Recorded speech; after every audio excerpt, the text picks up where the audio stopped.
గొప్ప జన సమూహమును ఆయన గూర్చి రొమ్ము కొట్టుకొనుచు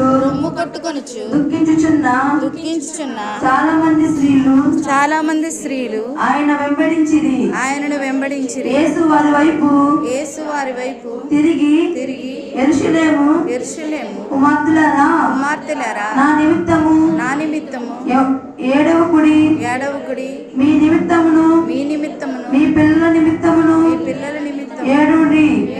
ఇదిగో గొడ్రాళ్ళను కన్నిన గర్భములను పాలనీయును సమస్తములను ధన్యములైనవని చెప్పి దినములు వచ్చుచున్నవి. దేవుడిచ్చిన వాక్యం దీవించి ఆశీర్వదించుగాక.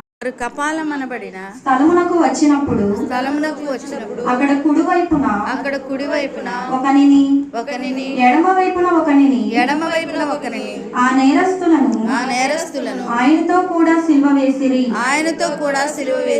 యేసు తండ్రి మీరేమి చేయుచున్నారో వీరెరుగరు గనుక వీరిని క్షమించుమని చెప్పెను. వారు ఆయన వస్త్రములను పంచుకొనుటకై చీట్లు వేసిరి. ప్రజలు నిలవబడి చూచుచుండిరి. అధికారులను వీడు ఇతరులను రక్షించెను. వీడు దేవుడు ఏర్పరచుకొనిన క్రీస్తు అయిన ఎడల తన్ను తాను రక్షించుకొనుమని అపహసించిరి. అంతట సైనికులు ఆయన యొద్దకు వచ్చి ఆయనకు చిరకనిచ్చి నీవు యూదుల రాజువైతే నిన్ను నీవే రక్షించుకొనుమని ఆయనను అపహసించిరి. ఇతడు యూదుల రాజని పై విలాసము కూడా ఆయనకు పైగా వ్రాయబడెను.